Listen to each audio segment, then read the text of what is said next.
Hey gang, do you find yourself listening to your music on one app and then listening to your podcast on another app?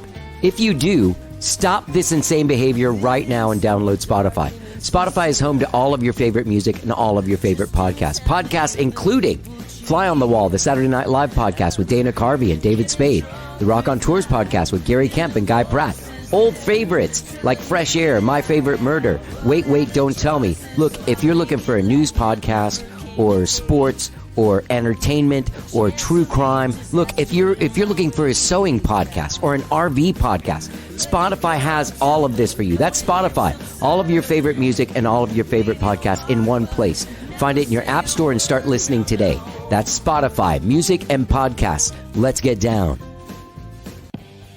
Attention Austin guitar players and bass players. Are you in need of setup or repair on your axe? Well, I have the guy for you, gang. That's Jason Swedberg over at J. Scott Luthery, and you can find him at J. Scott Luthery on Instagram. Now, if you listen to the show, you know I've been talking about Jason for years. Why is that? Because I've been taking my guitars to Jason for over 20 years. Not only does he do the best job, but he has the best prices and the fastest service in town. Again, find him at J. Scott Luthery on Instagram. Not only is he doing an amazing job repairing and setting up guitars, he is now building guitars. That's right. He built me an SG Junior, which I have, and it sounds amazing. It feels great. It's the very first SG Junior he ever built. I've got a J. Scott Luthery SG Junior. You can go see him at J. Scott Luthery on Instagram. Get a guitar built. Get your guitars fixed. Get them set up. J. Scott Luthery on Instagram. Let's get down.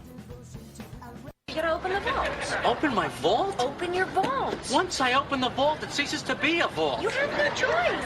Wait, the vault.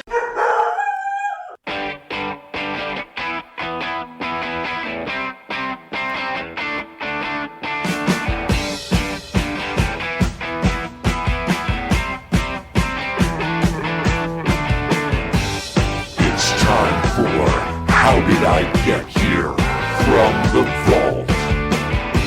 And now, here's your host, Johnny Dowdy.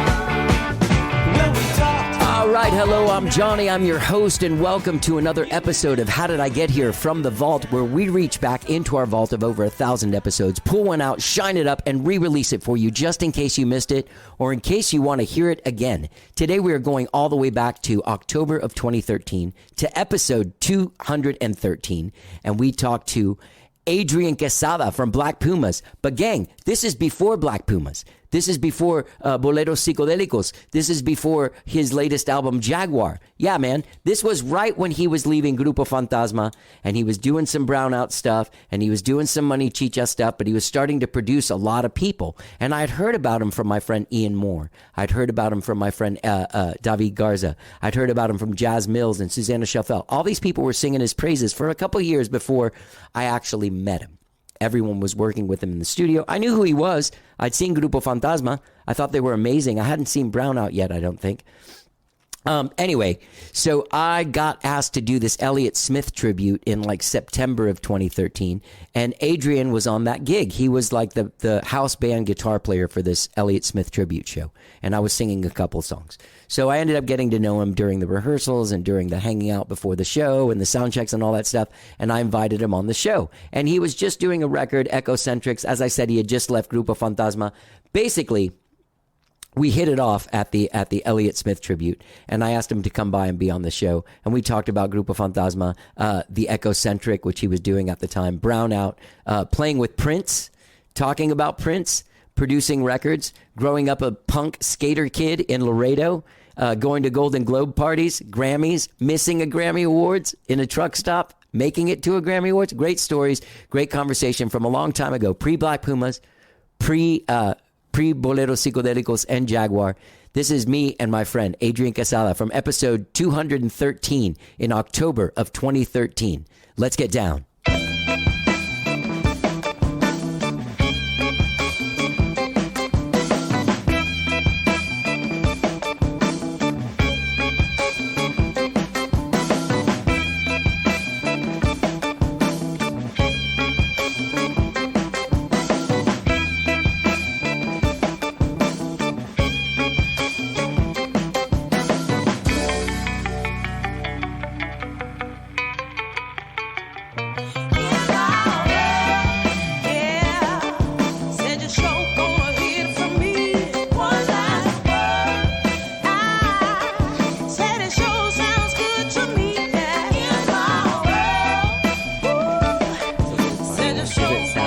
3 of them.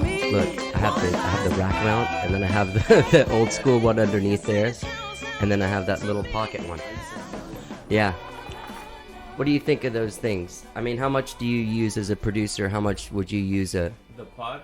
Yeah, or like a Sans amp or something like that? Well, now it's like I record on Logic, and Logic has the same thing in the program. So like, this is kind of, to me, I just use whatever's on Logic now. I'm so used to that. But I used to use the shit out of that one. Out of I carry that all the time. The main pod, yeah. When I'd go to studios and stuff, because people always wanted me to switch it up really quick, and it's like, it was super cool. You're a guitar player. Yeah. What? How many bands do you play guitar in right now?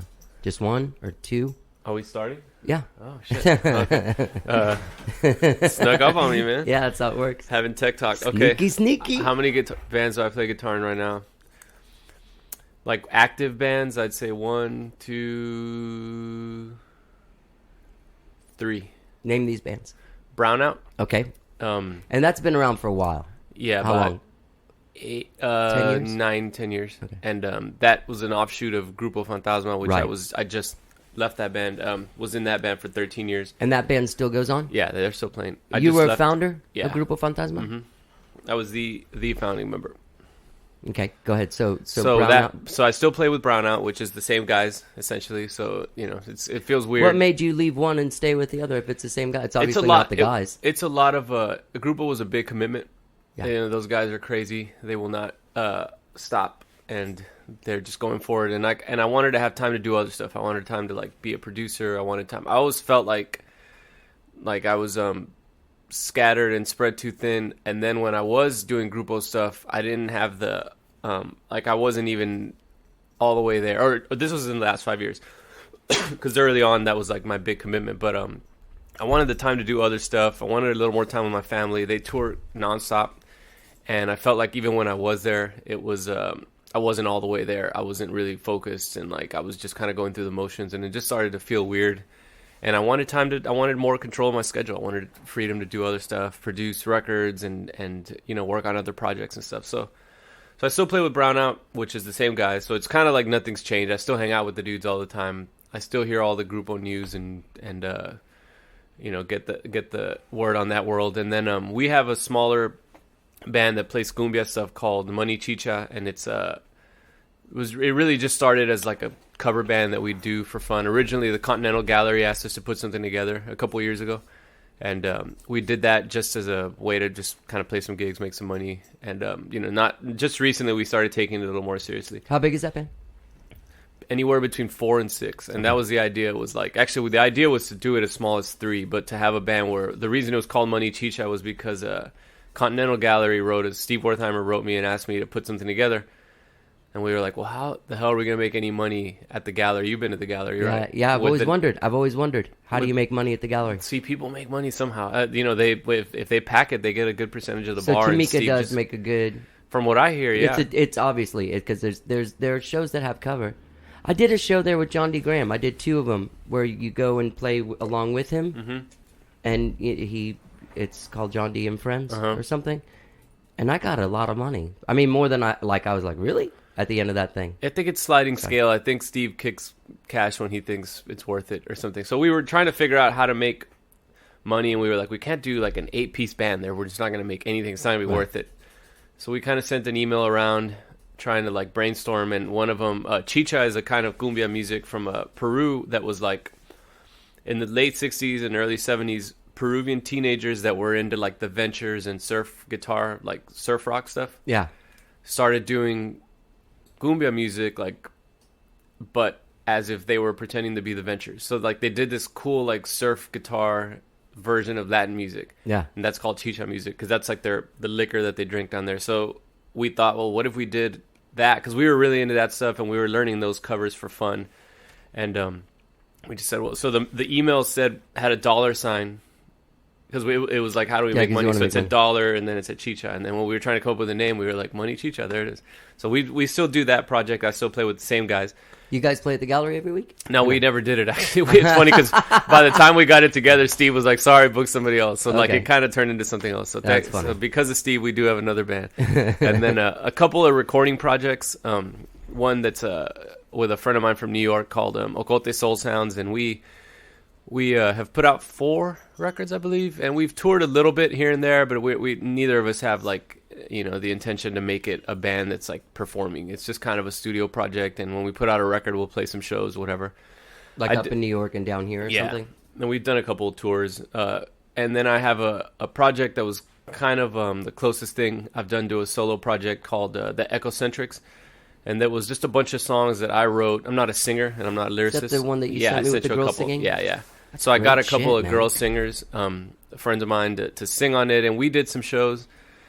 But that band doesn't. It's really hard to kind of get it together and play. And I don't want to be spread too thin and playing with 100 bands. However, I do have yet another band with a friend of mine named Dante Schwebel. He was in a band called Hacienda, and he actually went to my high school. He's from my hometown. And Patrick Hallahan, the drummer from My Morning Jacket, and I got together, and we did this just, you know, for lack of a better way to describe it, I think the easiest way is to say a cool like rock and roll record. And we did that. We've been working on that for about a year. We just finished it earlier this year, and it comes out in March of 2014. And that we will be doing as a live band, actual band, you know, because I have a million recording projects. So people are always like thinking I like to just start bands just to start bands. But I just like to, I get restless, and basically came out of like, before people started asking me to produce their records, I would just make the record that I wanted to make for somebody else. I'd like the Echocentric thing. I was writing all these songs. I probably had 40 of them laying around, and I wanted to do something, you know, feminine. I was coming from like at the time playing with Grupo a lot and Brownout, and it's just like this massive, like adrenaline, testosterone sound with like big horns and everything. And I was like, I just want to do something kind of feminine and with a feminine touch. You know, it was like so female singers and you know, Natalia and Chita, who sang on the record. They're from Argentina and Brazil. They helped me, you know, write all the lyrics and handle all the vocal duties. So like that project in particular came out of my need to, like, I was like, God, I wish a female singer would ask me to produce her record. And then I was like, well, I'll just make my own record. And then, you know, so just in the last couple of years, I've been working on other people's records, which was, so now I'm like, it's just in the last couple of years that I've started hearing your name. I think I first heard it from, Davíd and Suzanna. Mm-hmm. Yeah, I've done stuff with we're them. going to Adrian Quesada. Yeah. Who's that? That sounds like a fucking dance producer, doesn't it? Sounds like a guy I that guess just so. remixed your dance. Maybe it does. Yeah. So how did people start asking you? Who was the first person that you started working with? I think the first band that I did, the first records I officially produced were the last 2 Grupo Fantasma records. Okay. Those were, you know, I'd kind of been, back then I didn't really know, we always did our own stuff, and I didn't know really that I was already producing it. It was like I was kind of doing it anyways, and then it just hit me. I was like, I need to get the credit for this. Like I'm producing the record. So I produced the last 2 records that got Grammy nominations. One won a Grammy, and 2. So that was the first stuff I actually did, but it was my own band. So like I wouldn't learn what it really meant. How gratifying though is that? You know what I mean? It's pretty crazy. You know what I mean? Yeah. You finally got your name on the record because you were doing the work anyway. Where were you guys recording? Were you working like with an engineer? Were you? The first record that got that I produced for Grupo was done at Wire Recording. Do you know Stuart Sullivan? Of course. It's gone. I just noticed the other day I was driving down. It's like some kind of fucking pawn shop. Yeah. He moved. It's right down the street. I made a record there. Oh yeah. But not when I did it when it was Andy Taub's place. Oh wow. Yeah. So go ahead. Sorry. That was back in the day. Yeah. So he moved now like down the street. So Stuart had recorded a couple of things for us, and he recorded that record. And then for the next one, we didn't really have money, and we rented a house and just built our own studio. And me and our sound man and tour manager engineered the whole record. And it was a Who's that? freaking nightmare. His name's Brendan Burke. He's on tour with The Sword right now. He's their tour manager. They snatched him up from us. Those metal guys. I love The Sword. You like they're them? awesome. Yeah, they're super rad, man. Yeah. So yeah, they stole him from us. But me and him engineered it, and then after that, the first band that actually asked me to produce their record was see, I always thought you just kind of like. Wait, what did you win the Grammy for? The Grupo record. I know, but what was the category? Best Latin. They combined like 4 record? Latin categories, so it was like best Latin rock, urban, or alternative. Like super stupid. Like there used to be like 3 Latin categories, and then they like just started every year they get smaller, and then they just put them all into one category. So why can't we just go back to the days of Ricky Martin when the Latin explosion was happening? Exactly. I knew then that, I mean, I'm Cuban, you're Latin. Guys like Davíd, guys like Vallejo, all these guys. I was like, guys, we got 45 minutes to capitalize on on our heritage, because it's gonna go away and it's not gonna be that big of a deal. Well, it's funny because the number, like, for everything you hear is like, you know, it's like Latinos are like the fastest growing population, and pretty much probably is apparently going to outnumber.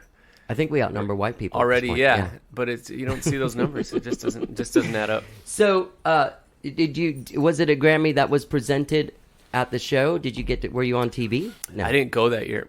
I went the first year that we got nominated and didn't win. Why didn't you go the second year? It's a long story, but okay. The first year, no, they do.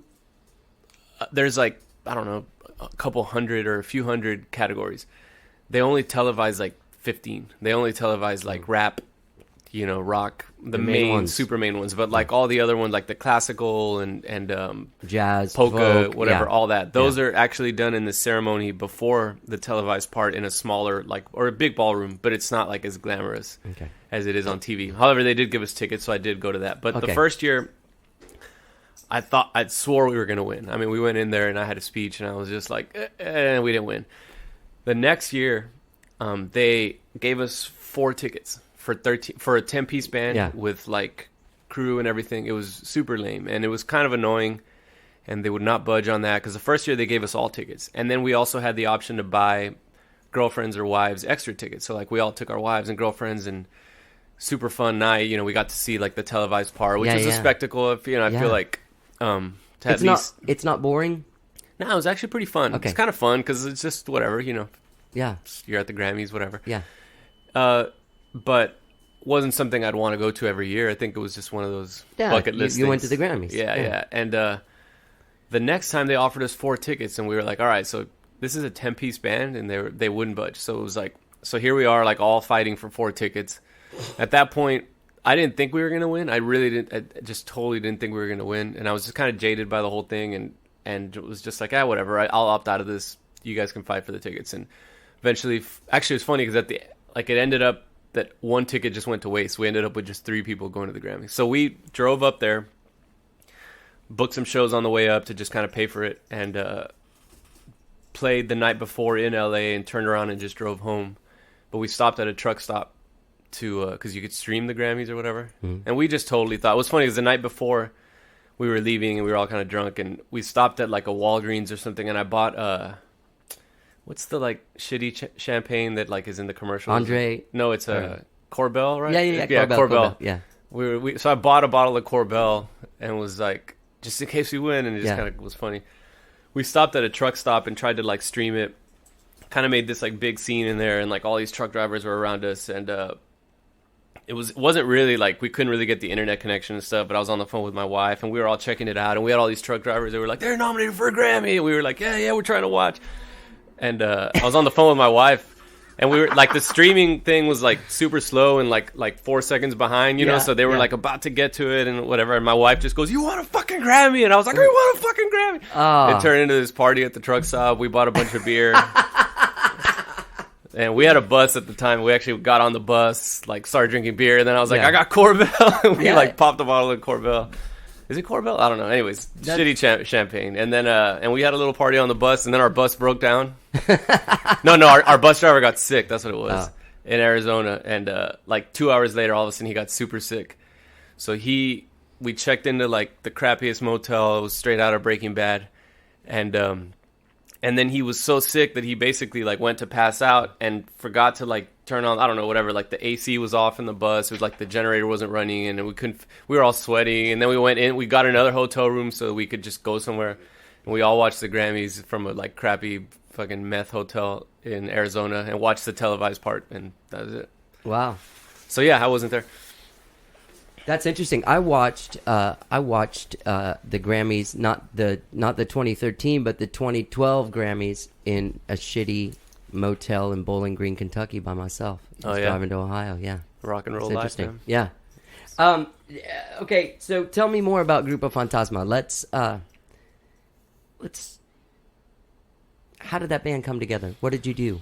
Because that was a big band, a significant band. You guys got extreme amount of love from Prince. I remember reading about that. Mm-hmm. I mean, fuck. I mean, that's like for any guys, I don't know how old you are, but like guys like my age or like Davíd, if Prince was like, oh, this is my band, it was hardcore. I would retire. It was hardcore, man. That's how we felt. We felt pretty like on top of the world for about a little bit there. That's like Paul McCartney. Yeah. Saying there's only a couple of guys. I was just telling somebody yesterday, but they were asking like what was the biggest thing we took away from Prince, and I think the main thing that it was like the confidence that we got. Like it was like taking a high school football team and throwing them into the NFL because some guy comes and tells you, some guy who you really look up to is like, no, you're this good, believe me. And then you go out and you beat the Packers. Yeah, or you at least hang and like, tie the game or lose by 7. So it was like, all of a sudden we're just like, man, we're pretty fucking good. Like, and I have confidence and I'm like a good guitar and we're like a good band. Everybody felt like, man, we're good. And then like right then was like, that was right when we made that first Grammy nominated record. So everything was just like firing on all cylinders and we just felt awesome. And then like, another thing we was like, as you know, like one of the I think things about Austin is that it's so like the aesthetic is such a like keep it real, like aesthetic that like a lot of times like the showmanship and stuff like that and stage presence, by the wayside. Yeah, it's just like it's supposed to be like this authentic place where like some dude looks like he could be your neighbor is just on stage playing guitar, But then you go with Prince and you're opening for Prince where his fans will boo you if they don't like it because they don't give a shit who you are. They want to see Prince. So, and he's putting on this killer show where like everybody's dressed to the nines. He's rocking it and it's just like... Yeah, they fucking dance and they're attention to someone detail. Paid money to see them play. They're not going to be your neighbor on the front porch with the fucking guitar singing, you can't always get what you want or something. So then suddenly like we're in that world where we're like, man, we got to step up our show. Like, we can, I mean, in Austin, we just like are drinking beer and we're just standing there because that's how everybody is in Austin. But then it's like, man, there's a reason that people like that people are paying that much money to see him is because you're going to see a show. Like if I want to go, and I'll still go to bars and watch some friends of mine just play guitar because I like that too. But if I'm going to drop that much money, you better fucking put on a show. Like, and that was the other thing I think we learned was like, man, we got to step this up because if you're going to have a 10-piece band like Grupo Fantasma, you don't want guys just standing up there with their, just thing. So how did he see you? What happened? He opened a club in Vegas. He had a Vegas residency. Yes, where he took over. The Rio was the hotel, and it was called 3121. I think he took it over for about a year and a half. And our manager at the time was old friends with a dude who worked for Prince. Prince never really had like a manager, like one manager. He just has a bunch of people around. Kind of like it's organized all very strange chaos. It's just basically a bunch of people waiting for him to say something. And when he does it, they just make it happen. I mean, if he's just like, hey, I want the space shuttle here in 5 minutes to pick me up, they'll figure out how to get the fucking space shuttle. Yeah. So we knew somebody who worked for him, and the word got to us that Prince had opened this club, and he had every night was like a theme, and there was Latin night on Thursday, and they asked us to send him a CD, and we did, and that was it. And we were like, okay, we just thought it was stupid. We were like, I'm so sure Prince is actually going to listen to our record. It just sounds ridiculous, but sure, we'll entertain this. We sent it off. We didn't hear anything for a long time, and then suddenly, we got like everything's like this big deal where it was like a message that Prince is going to hear your record tomorrow. Like it was exactly scheduled. Like the stories that I hear. Sorry, go ahead. So it was like scheduled, like Prince, tell them I'm going to put this CD in my CD player tomorrow. So that's like what we got back to us. It's like Prince is listening to our record tomorrow. A couple months later, we were like, okay, whatever. And then it's like Prince liked the CD, he's going to hear it again. That kind of thing. And like, so we were like, okay. And then we didn't hear anything. And then it turned out that the band that he had on Thursdays didn't want to do Thanksgiving. Thanksgiving was on a Thursday that year. And then so they called us, the B team, and they were just like, well, we have this band canceled. Nobody wants to play Thanksgiving. And we were like, we'll fucking play Thanksgiving, whatever. They flew us over there, picked us up in limos, like all this stuff. And we played the gig, and we never saw him until like the very end of the night. We just thought he was going to actually come talk to us, but we didn't know what we were getting into until, we'd know him much later. But he like actually watched the show from like the shadows in the corner on the stage without saying anything to us. And then we finally saw him, and we're like, oh shit. And we were waiting in our green room for him after, and he never came. And that was it. He just took off. That's just Prince style. You know, it's always kind of mysterious. It's on his terms. And then the next morning, we flew back home, and that was it. It was Thanksgiving, the day after Thanksgiving. And by the time we got off our plane, that he had actually called and said that he fired the other band, and we were the new house band on Thursdays. That's how that started. So did they fly you out there every Thursday? Every Thursday morning. It was crazy. Was it a pack? How many people were in this club? I mean, how big was it? Not many. I stayed, when we would play, there'd be like, I mean, it probably fit like 12 to 1,500 people, but when we played, we would play on Thursdays. On Wednesday nights, he would have like old school night where he would bring in like, you know, like 70s funk guys like Larry Graham or Dougie Fresh, stuff that he liked. Mm-hmm. And then on Fridays and Saturdays, he'd play. I stayed and watched one weekend. I stayed and actually watched his shows, which was awesome to see him with that, like in a small. I mean, that's a small room for him. Yeah. I can only imagine. And it's like seeing him in the setting of like the movie Purple Rain. Yeah, exactly. It was about that size, and he and he packed it. I mean, he sold it out. With us, it'd be like 100 people. You know, sometimes more, sometimes totally dead. And then we were there every Thursday, probably about 3 or 4 gigs into it. He still hadn't come up and said anything to us. He just jumped on stage and started playing. And then that night, we were like, all right, this is the night we meet him. Nope. Nothing. And then... Let me just ask you a question, because this is a big thing. And there must be something that rushes. I mean, I know myself as a musician, if I saw him out of the corner of my eye jump on stage and start playing guitar, I would fumble a little bit. Mm-hmm. And I mean, I'd have a, you know what I mean? Mm-hmm. It's him. Yeah, it's surreal. And when he starts playing, are you like, whoa, does he step on people when he plays? At all? Does he come in owning it? He owns the shit out of it. But there was, you know, much later we'd end up playing a lot with him. Like we did rehearsals, we did gigs, we were his backing band a couple of times. We opened for him. We ended up doing a lot. Our relationship really like developed from there. But you know, we came to find out that, like, I mean, he knows it's about him, but we did a couple of gigs where he like was super respectful and like really cool and asked us, like, the first time we actually met him, we had been doing the Vegas thing, but we still hadn't talked to him. And then we got one time we were actually in Vegas. It was the weekend I stayed to watch him, because I stayed and watched Friday and Saturday with my wife and her family. We flew back to Austin, and I remember it was raining. It was a Sunday, right? Yeah, it was a Sunday. Or was it Saturday? I think maybe it had been Saturday. Anyways, whatever. That weekend, we were at the library with our daughter, and it was like pouring down, and our manager called and was like, where are you? And I said, I'm at the library. And he goes, how fast can you get to the airport? I was like, it's not very fast, but I'll do my best. Why? And he was like, Prince wants you guys in LA for something. We don't know what. Everything's paid. Don't worry about it. He's like, get your suit. And I'm like, shit. So like we all just organized and made it to the airport, and we ended up, it turned out we got to LA. We didn't know what the hell we were doing. Finally got to this hotel, and it turned out he was having a Golden Globes after party, and it was like just a huge, basically a suite, you know, no stage, nothing. It was like the stage was like the corner of a hotel room, literally. Like, so imagine, you know, as big as the corner here of your place. And there was, all the instruments were set up. It was like all backline was set up, and we thought we were opening for his band. And we had, at that point, we had become pretty friendly with like his guitar tech, his sound man, a couple other dudes, and we were like asking them, like, because nobody ever knew what the hell was going on. They were like, we don't know. We just wait for him to come make the call. And we were talking to his sound man, and he was like, I don't think the band is here. I think you guys are the band. And we were like, well, what are we gonna play? Because he didn't tell us to learn anything. And he was like, we were like, we have no idea, but we know that his band is not here. So just wait and see what happens. He finally showed up to like a sound check and set up his stuff, and was just like, yeah, so you guys want to play? And we were like, well, yeah, I mean, we're here, so what are we playing? And he was like, just play your songs, I'll just play with you guys.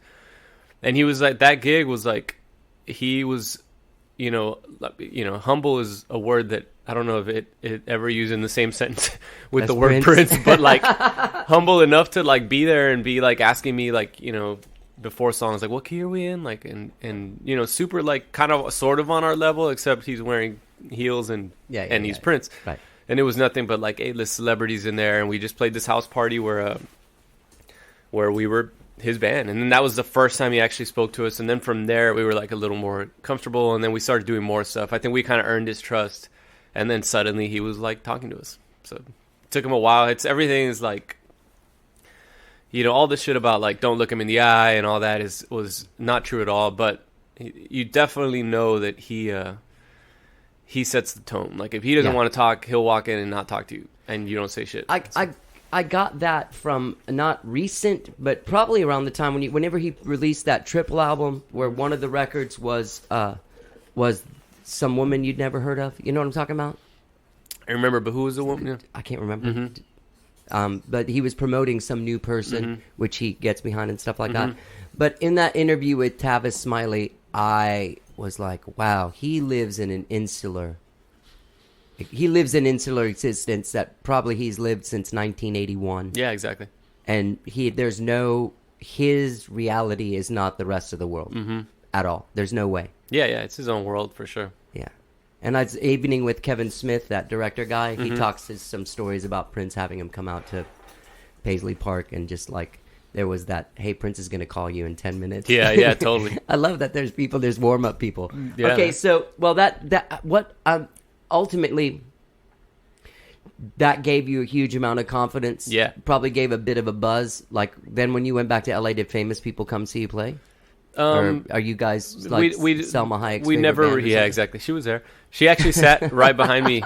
She sat right behind me on the keyboard stand, on the keyboard bench. Really? Yeah, he set up his keyboard player as well. That his keyboard player was there with us at that gig. But yeah, she totally I had J-Lo closer than where you are, which is like 3 feet in front of me at that gig. Standing there, and we had Salma Hayek came by me and sat like right behind me. That was like Latin music. Well, it was everybody. It was like that was the night Lindsay Lohan like went to rehab the next morning. Oh, she was party? There. Yeah, they were all at the party. It was absolutely surreal to get thrown into that. Penelope Cruz walked by me. I got a little sniff of her essence, which was amazing. And but it never translated into like us being a celebrity band. But I think the name recognition probably helped with things like the Grammys. Like people were like, "Oh, those are the guys that play with Prince." Because to that point, we were touring and we were, successful in like a few markets around the country. And I think at that point we had already maybe been to Europe. Maybe not. I think it was like a year later. But how did you do in Europe? We do really well in Europe. Yeah. Man, the Europeans love the shit. It's so exotic. How many records did you guys put out while you were in the band? Let's see, 1, 2, 3, 5. Okay. And they have a new one that we did with Steve Berlin from Los Lobos produced it. It was our first time actually working with an outside producer. That hasn't come out yet, but that's done. Okay. And you're on it? Yeah. Okay. What about Brownout? We have 4. 4? Yeah. Did you produce all those? We actually produced those kind of between 3 of us. That was kind of like our me and the other guitar player and the bass player, Beto and Greg. That's kind of our baby. So we split the production duties kind of between us. The way it worked usually with that band is we were the writers and we basically produced our own songs, Yeah. But yeah, it wouldn't be until like just the last few years that I realized that producing other bands is a whole other beast, from like knowing what you want your stuff to sound like to going out and working with other bands and seeing all the and just navigating through all the like band weirdness and dramas and chemistry and everything. It's one thing that coming from a 10-piece band, I think like I was able to adapt pretty well, because I'm like, man, I've seen it all. I've seen every bit of chemistry. I've seen every bit of drama. I know like the weirdness when somebody's making a record and somebody's not happy with this and somebody's being sneaky and whatever. And half of it I think is really just being a diplomat. I remember somebody saying that who did a lot of records in the 60s and 70s. I've heard like 2 things that were interesting. One was that like he was like all really just being a diplomat and just making sure like the guitar player who wrote his song, if you can make him happy by maybe getting his song on the record, then he's happy. And then when he comes in to play for other people's songs, he's happy. A lot of it is just that. And then the other part I heard was just like, the other thing I heard that was interesting was like, if the band is comfortable, you've done half the job. I don't know how that's, I would say that half the work is that, but a lot of it is just making people happy in the studio, because there's a lot of weirdness as I'm sure you've experienced, especially in a band dynamic. Totally, where man. there's the people that aren't saying stuff, and when the communication, because people don't want to be like, hey, that's a it comes off kind of bad to spout your mouth off like that. Totally. I mean, so it's people like hold shit in, and then it does become like a sneaky and like weird. I think that like all the Beatles stories are kind of like the archetype, you know, almost like the Shakespeare of band studio stories of hearing like, you know, George wanted his songs on there and John hated fucking Paul's songs, but then John was bringing his girlfriend around and you know what I mean? Like, and that all that stuff, you see it and it's just like total archetype shit. I'm like, oh yeah, there's the guitar player wants to get his songs on there and this dude doesn't like this dude and this dude, whatever. It's like, and then there's the outside people that are like, you know, you're the best one. I don't know why you have that guy up there singing those songs. You should be the guy you're the guy. You're the main guy. So I love that shit, man. I've always had a little bit of a diplomatic side. So I like to come in and it's funny, like when I've worked with bands now, like I can almost, like I said, it's just all like I said, archetypes. Like you're just like, oh, okay, that's the dude that, he's the one that's like the really talented one behind the scenes that has all the cool ideas. Right, this guy's the mouthpiece. Yeah, exactly. Without him, no one would know who they were, but without this guy, they wouldn't be any good. Yeah. This dude is sulking in the corner because he has a lot to say, but he's not going to say it. You know, it's like this person is that. It's funny. So. How do you, do people come to you? I mean, is there ever, do people come to you and are you the kind of person that goes like, you know what, I don't know what I would do with this, but I know this guy over here. I've just recently had that happen a couple of times where I'm like, you know, I just have to be honest. Like at first I feel like I was just taking on everything because I just wanted to do everything and I wanted experience. You want the experience and you need to make a living. But now just recently I've had to like sincerely tell a couple of people like, you know, I just don't think that I'm like the right person for this. I'll help, you know, I mean, I can mix or engineer and do stuff like that. But as far as overseeing a whole record or really helping you come up with like a concept or a direction, you know, may not be the guy. But luckily everybody I've worked with I've been super into. You know, it's either like I'm really a fan of their music or I think they're really good people and have good intentions. Yeah. Then you've worked on some stuff with Suzanna, right? Yeah, I've done a couple of tracks for Suzanna. Somebody like that, do you put in songwriting input like, oh, you know, this might need a little something here? Little tiny bit. She's pretty together when she comes in as far as her songs go, but like she's also open-minded enough to just lay down a chord structure and her vocal part and then be open to suggestions and, you know, that I had. And I think that's probably why we've done like one-off things. I haven't done like a whole record for her. So I think she knew when she called me for that stuff was like that I would contribute something that, you know, made sense for the record. So. Yeah. What about someone like Davíd? Davíd was an interesting one. Like he, you know, he has a little bit of a, not in the way that like you said, living in this insular world, but he has this, he's kind of like a Prince in that like he can play all the shit. That's one thing with Prince is like when you're playing in a room with him, you know that he can get on your he can play better than the drummer. His ass off, yeah. He can play better than the drummer, better than the bass player, better than the guitar player, better than the keyboard player. And that's the situation with Davíd where like I'd been wanting to work on his stuff. You know, I've known him for years and been wanting to work on his stuff for a long time. I just never thought he would do it. I just thought like he doesn't like to like listen to anybody or you know, he knows exactly what he's doing and he can play everything.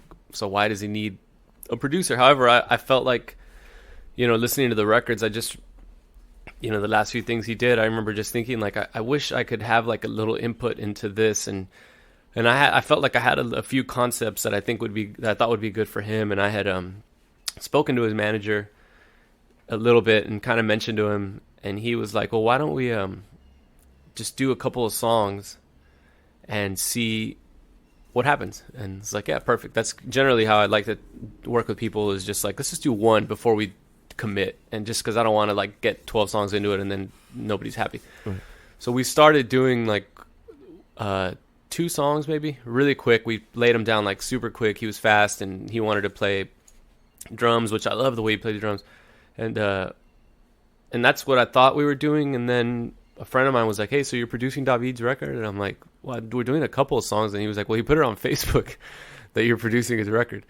And I was like, oh, so like I looked it up on Facebook and I was like, oh, I guess I am producing his record. And I talked to his manager and he was like, that's not very Davíd to actually like put it on Facebook. So I guess you are doing his record. I was going to say, that's a guy that's really not like a Facebook person.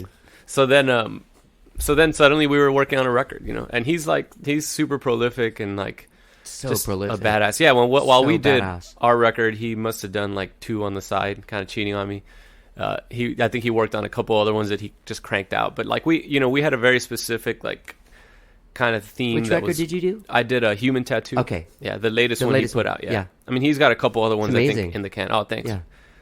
Yeah, he sent me a bunch of demos. He took off to like, do his thing. He went to like Marfa, El Paso, Albuquerque, he roams around there, troubadour style, and just wrote a bunch of songs. Yeah, he just wrote me Monday from the place, Sonic Ranch. Yeah. He's in Uncle Tony. Yeah, exactly. You ever work out there? We did some of the mixing and we did the mastering out there. It's amazing, man. Amazing spot. Is it still as cool? Like I haven't been there in like 10 years. Yeah. Still, I hadn't been there 10 years ago, but it's still cool residences. now. Yeah, totally. Yeah. It's pretty rad. So yeah, he sent me a bunch of songs and a bunch of demos, and what I heard, like he had sent me some of the stuff he had done like in the last few years, and some of it was like the kind of really experimental stuff. Some of it was like sonically, kind of out there and all of it kind of trippy, but I kind of felt like going back to basics. So I was like, I like the idea. The songs he was sending me were like super intimate, just acoustic guitar and him, and it was just like that's what we started with. And he actually kind of my studio was really small, and he was the one that I wanted to kind of go do some overdubs and get some piano and stuff, and he was like, well, he's actually the one that was like, why don't we just work with what's in this room, like sonically, to like limit ourselves. He was like, because I could overdub pianos for days. So we were like, oh shit, okay. So I had this idea like that I was hearing through all his songs, like this undercurrent of like he's kind of like gypsy style. He kind of roams around a lot, and it sounded like the open road to me. Like it sounded like driving through West Texas, like just kind of sparse. I didn't want to like overdo it on the songs, just kind of sparse, kind of simple, and like have this classic country, like not country, classic Texas sound, like like when you're listening to like Willie Nelson's Redheaded Stranger or something. Yeah. Like it's kind of sparse and it's kind of open and just sounds like the open road. So that was kind of what we went with. Took a few turns here and there, but it was pretty awesome to do that one. What do you, and he's happy with it. I love it. I think it's Cool. great. Glad And to I hear it. didn't see you at his. He played a couple of shows at the Cactus. I did. recently. I was there on the second night. Okay, I think I was there on the first night. Yeah. What a fantastic performer! And then we got to do that. I met you at the Sims Sims thing, thing for the Elliot Smith. Mm-hmm. I have his set list, his actual set list. Oh wow. Yeah, Oh, he ended it with Everything Means Nothing. yeah, that was that tour, the Figure Eight tour. Crazy. Tell me about you're from Laredo? I'm from Laredo, Texas. You're born there? Yep. And you're obviously Spanish, Mexican. Yeah. Mexican. Yeah. I'm Cuban. I lived in Mexico when I was a kid. Where exactly did you live? In Fortín de las Flores, which is cool. in Veracruz. Crazy. But inland a bit, like Yeah, in the yeah. rainforest. Tell me about growing up down there and what kind of music. How did you get exposed to music? Was your family like music fans? Was Not anyone really. a musician? I mean, they like listened to music. They had, I have my dad's record collection, which was the same shit everybody had in the late 60s, just like everything from Santana to some The Doors Earth, Wind and Fire, the yeah. Doors, all that stuff that everybody was listening to back then. Some cool, all the Beatles records, John Lennon, whatever, all that stuff. But in my family wasn't really like musical. My parents worked a lot. I was an only child. I was home by myself all the time, and I just basically I was an artist. I was actually a visual artist, so like I drew all the time. I was kind of in my own world a lot, and like a big thing for me down there, because it's kind of isolated. It's not like a super tiny town. It's sort of a big city. There's a lot of people there, but it's super isolated. Like everything gets there. Everything we were doing when we were like 13, like being skaters or whatever, was getting there like 3 years after everybody else was skaters, or riding bikes and punk rock and all that was way late. Like we were like always. But you got it there. You got punk rock. Yeah. I was into skate rock. Okay. So yeah. I wasn't like shaving my head, but I was into like Dead Milkmen, Dead Kennedys, all the Misfits, that kind of stuff. Whatever the older skater kids were listening to, because my neighbor was like 3 years older than me, so he always had the cool shit. All right. But like a big thing for me, and it sounds like cheesy nowadays, but back then really wasn't, was like MTV. Like I that's how I found out about a lot of music. Like I saw the first day that MTV launched the Rocket and all that. And that's like, because that was, there wasn't shows, there wasn't bands playing, there wasn't like clubs I could go to. Like I found out a lot of shit through MTV. I watched like religiously for like the first 3 or 4 years, and then Do you know when they started? I don't remember the exact date, but I saw it. No. They had 35 videos. Oh wow. And they were going to do this thing for 20. That's like a radio station starting with just 35 Totally. songs. If we like if we dug up that list, which I'm sure is like on the internet, I bet I know every one of those songs. Oh my man. God. It's crazy. Well, it's like Rod Stewart and like weird people that had videos that, you know. Totally. Sorry. So go ahead. So that influenced you? Big time. Like that was where I was like, oh shit. And then like that's where I got turned on to like rap music. I was super into hip hop, and then when like 120 Minutes came out, I found out about all these cool like alternative bands and stuff, and so it was like a major, you know, nowadays it's like MTV just sucks so bad that if you tell somebody like I liked MTV, it just sounds bad. But back then it was actually like there was videos, and it wasn't like, you know, obviously there was not everything on there was great, but there was a lot of cool stuff, and it was the only way for me to hear music. There was like the radio station stuck down there, you know. Right, but also from people our age to like people that are coming up now, it's so like we had to wait for things. We had to hear about things, and then like, what do you mean? There's this thing? No, there's this new video that I heard. It's Michael Jackson. It cost $1 million, and it's kind of like, are you fucking kidding me? No, yeah, it's like for the song of Thriller. You're kidding me? They made no, and so you had to sit there and wait for it to happen. Like there's no. I really try to not say this shit, but like kids today. Yeah, no, I say that all the time. You know what I mean? Like, you know Frenchie Smith, right? Yeah. Because, okay, so we had this talk. Like, he's from this little town in Oklahoma. And when he got into music, like that kind of music, he couldn't find those fucking records there. He had to make a pilgrimage with his friends, like once or twice a month, to Dallas, to some underground record store. It was like, if you wanted something, you had to commit to, like, getting to it. Like, if you were a nerd for something, it took a lot of work. It didn't take totally. just looking at your phone and you know everything about it. I mean, oh, you know, the Dead Milkmen were blah, blah, blah, you know. Yeah. Well, that's why people, like, back then we, like, again, it's back to, like, the kids nowadays, but I do have daughters, and, like, they can get anything. Like, for example, even, like, this is a ridiculous example, but because of my kids, I have this example. I used to look forward to Saturday mornings so I could watch cartoons.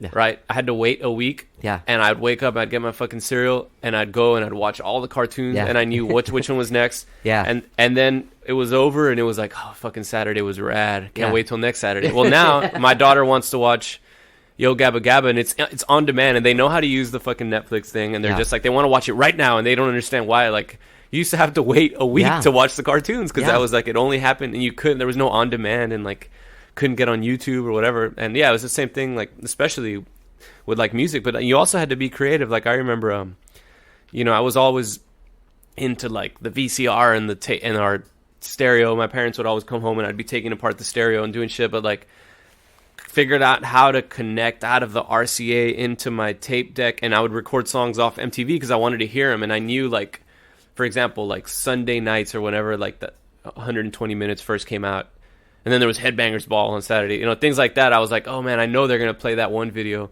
So I'd like be there right there and record it onto a tape and catch it. I'm like, okay, now I can get this. But like it took work to do that, you know. It wasn't just like sitting there on a computer searching. But yeah, kids nowadays, man, I'll tell you. So what did you started on guitar? Yeah. What was the thing that made you go like, I need a guitar? Well, my dad wanted, and he's, like I said, he's not like a musician, and I mean he's into music, but he for whatever reason wanted me to play piano. Was like really pushing me to play piano, but I was in 6th grade and hanging out with a bunch of dudes, and I'm like, man, piano's gay. Like, I don't want to play piano. I'm so sure. Right. Like, I was a skater, and I was like, so gay. I don't want to play piano. Yeah. Nothing against gay people, but No.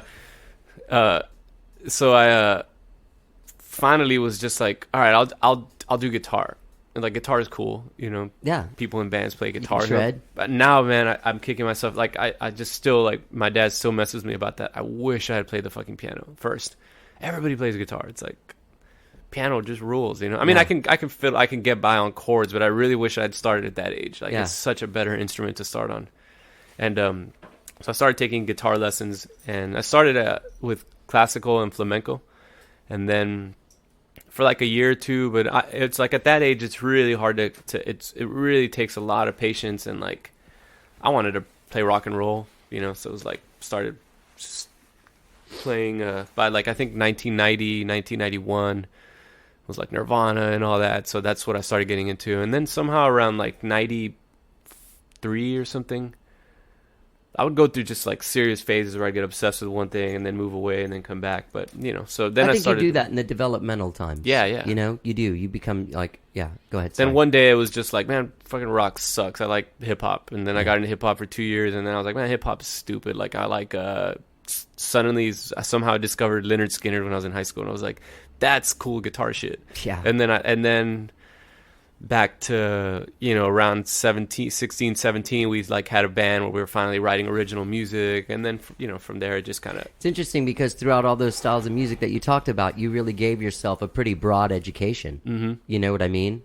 In music, which is great. Probably a palette that you still it started your palette to be a producer. Yeah, and that I think like with the hip hop thing, I realized later, it wasn't until I was like 18 or 19, but then there's like this whole subculture of DJs at that time that were going and finding all the original records they sampled, and then you could now get that stuff. And then that's when I started realizing like that's how I got, still hip hop was probably like one of the biggest influences for me of how I got into soul music and funk music, was because of finding out the original records they sampled. Like, oh shit, that was really James Brown. Yeah. And then I got into James Brown, and that's still probably like the thing that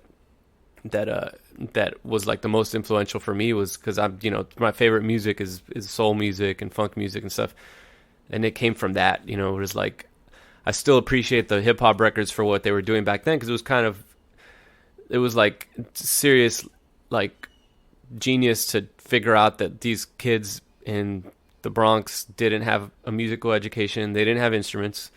And like, what else could they do? Like, well, we have our parents' turntables. What if we just took this and hooked up a mic to the fucking street light and have a party? Yeah. And like that's pretty genius. Yeah. To do back then, like just making do with what you have. But that's the same kind of idea that Davíd had when you guys made that record. Like, yeah. Let's not go outside of this. Yeah, exactly. Just like where there's a will, there's a way. You'll make something. Yeah, you know what I mean? As like it with that's great.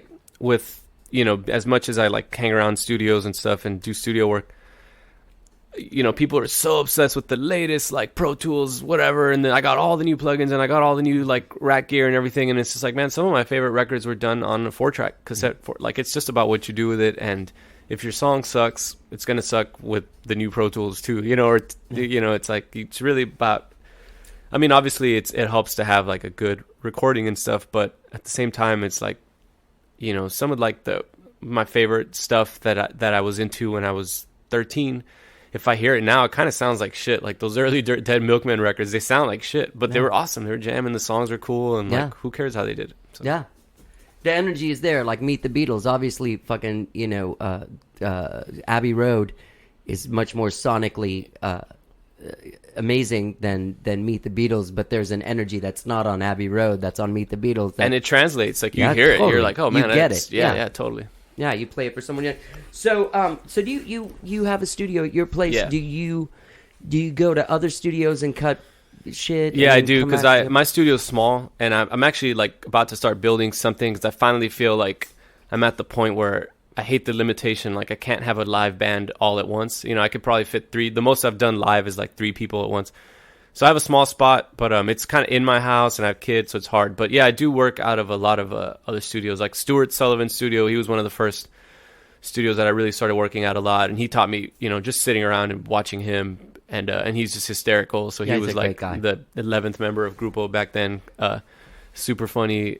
For somebody to weird out us with like jokes and like creep us out with the jokes, that's how out there he was. You know what I mean? We were like, oh dude, if this dude's jokes are seriously dark or making us feel uncomfortable, then like he's awesome. Yeah. So because we had some dark humor, but he was like one of the first studios, and he like taught me a bunch of shit. And then we couldn't work with him anymore, not because he was overcharging us, we just didn't have any money. And then since then, man, I work at a lot of studios. One of my favorite ones is Big Orange, which is on East 4th. It's really kind of nondescript spot. It's what's his name? He used to be in Sound Team, Matt. Oh yeah. What is Matt's last name? I totally know Matt. I feel like an asshole for not knowing his last name. Matt. Oh my god, dude! I have to get this name. That's okay. He was in a band called Sound Team, tall guy, loved, and then he's in TV Torso. What Matt is? What I remember the first time I ever saw sound team, I was so envious of their gear. I'd never seen a band with such great vintage gear. Like weird keyboards and stuff. It's almost like those guys could have started a Switched On in that band. Exactly. Matt Oliver. Matt Oliver. He's a good friend of mine, and I can't believe I don't remember his last name. Well, I think they were like, and I think the way Matt did it for Big Orange was I think Sound Team was, like at the tail end of like major label money. Like they got a big major label deal, and they took all their money and bought a bunch of shit. And he, I think, invested in the studio, and that's how he still has it. Genius. Did a lot of work at Jim Eno's spot at Public Hi-Fi. Work with Jim a lot. Cacophony Records with Eric Wofford. Yeah. So there is a studio community, even though as a model, the studio is a tough business to be in. Mm-hmm. I mean, how tough is it? You have optimism though. It's tough. Fuck, you're gonna build. Yeah. The good thing is that I don't have overhead yet. So I don't really know. I'm not really in the league of like a Jim Eno or like a Public Hi-Fi or something like that, where like they have serious overhead. I mean, like hundreds and hundreds of $1,000s of gear, probably a $700 electrical bill, stuff like that that I don't have, because my spot is small, but and I don't have any intentions to compete on that level. Like I'm not. It's mainly I want to build a spot for me to work on the things I'm already working on, and my own stuff. And that's it, just a more comfortable place. But I'm not I'm not going to go buy a vintage Neve console or anything like that. Yeah. If I need to do that, then I'll just call Jim or whatever. Yeah. But so yeah, the studio thing is tough. The good thing is that people make a lot of records here. There's a lot of bands. Yeah. And as you know, and not all of them are great, but there's a lot of great bands. Yeah. And then also like people from out of town they like Austin. We have a good reputation so far. Do you have some people that come in? Yeah. I'm actually working with a band. Oh, they just moved down here, but from DC right now called Bone, Fur, and Feathers. I'm actually mixing with them today. And yeah, they moved down here from DC. They're old friends of mine from DC, and they totally made the move down here. And they're pretty soon, once they get this record out, hopefully going to start making some noise here. But they're fucking rad. Really cool stuff. Awesome. It's kind of like you remember Mazzy Star? Yeah. It's sort of like on that trip, like super slow, like really mellow, trippy, kind of almost with a country feel, like melancholy stuff. Super cool, man. I totally zone out, like listening to their stuff all the time. Do you have a broad taste? Yeah, in music. I think so.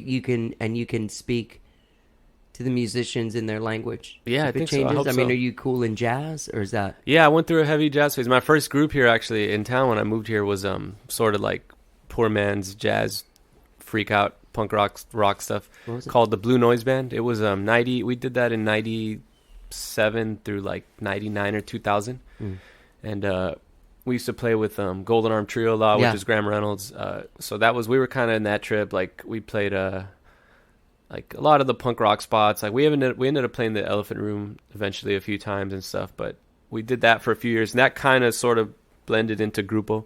Yeah. Three of us from that band out of 4 went into Grupo.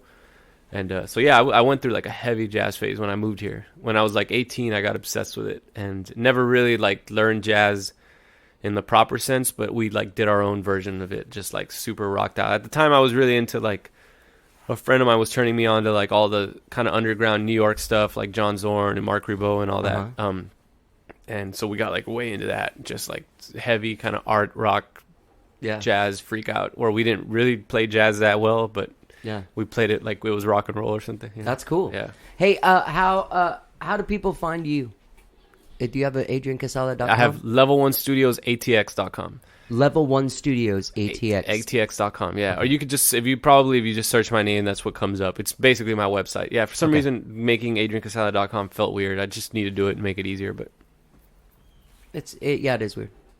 Somebody has my name. Are you serious? A label that I was on that put out the last album that I did. And they still have the name? Yeah. They still have my name. Bastards. Intellectual property, man. Web property. That's my name. Yeah, it's you can't just own how do you get that back? Well, they keep on saying like, "Oh yeah, let me send you the stuff," and then I don't hear from them again because I'm trying to get it going. Yeah. It's pretty weird. Yeah, is there anything I'm missing about you? Is there stuff that people should know? Should know. They find you places. I'm out playing, or just like in the last, since I've left Grupo, I've been able to. obviously how I met you, like just kind of play guitar. That was fantastic. You know, it was interesting because I didn't know you were you. Same thing with Dana Falconberry. I thought I had met this girl named Dana. That's and hilarious. that she was real nice. And I didn't realize that she was actually Dana Falconberry, whose music I'd heard.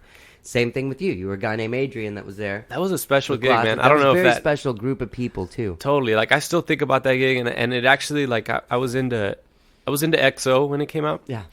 And I heard a little bit of Figure Eight, but around that time I kind of just stopped listening. And but I was really into XO, and just like I actually made a playlist of all the songs we played to prepare for that gig, and I still like find myself going back and listening to it. And I think that was like one of the cooler gigs I had was able to be a part of, like all of us coming together, and like it was really, just the music to to be a singer in that situation and just be able to walk into that cradle.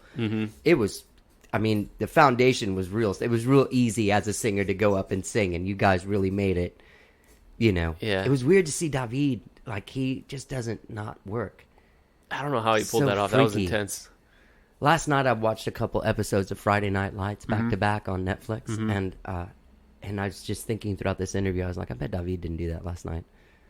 But he wasn't like, oh, let's watch this weird high school football TV show drama, soap opera. Yeah. But he's doing something. Well, it's amazing. He's a natural. Like actually, I'm playing with him at a wedding in Marfa this weekend, heading out tomorrow. But and I kind of heard through the couple, like, oh yeah, Davíd's gonna have you play on a couple of songs. And I was like, I know him. A couple means like, yeah, brother, just stay up on stage. It's gonna be 12, you know. Yeah. And I had to email him, and I was like, can you send me the list of songs? Like, I was like, I'm not a natural. Like, I need to actually practice. Like, I need to maybe even route the chords on a paper. Like, you know what I mean? I can't just get up. I could fake it, but I don't like to fake it too much. And I just can't pick up as fast. I hate that too, because he thinks that, and not in a bad way, he just kind of thinks everyone's like him sometimes. And you're kinda totally. like, I'm not that advanced. Yeah, man. So, but that Elliot Smith gig, I'll tell you, like, that was, it felt like, it was emotional too, man. Like, I left Very and actually emotional. had to with his sister there, and then meeting his parents, and like, that was very I was heavy. reading the lyrics a lot around that time because we were doing the gig, and like, man, when I was talking to his parents, I almost like started crying. I was like, man, this is intense shit. Like, and I had to go have some drinks. Yeah. I don't need a reason to go have drinks after a gig, but I But felt that like one, I needed to decompress, man. It was heavy. Yeah, that was. I feel like I decompressed a lot backstage after the show. Yeah, exactly. I got pretty drunk. But it was amazing. It was neat to get to tell that lady what her son's music meant to me, which was good. All right, so if anyone's at this wedding in Marfa this weekend, this is actually coming out tomorrow because I've taken a few weeks off of doing interviews. Nice. And so usually I'm working like a month out, but now I'm working next day. Yeah. Thank you so much for coming. Hey, man, thanks for Adrian. having me. Thanks and for people putting up with me early. Level 1 Studios ATX.com. Level 1 Studios ATX.com. It's complicated. You could probably just search my name and it comes up. So. Okay, Adrian Quesada. Thank you so much for coming. Thanks for having me, man. And I look forward to hanging out with you more. Yeah.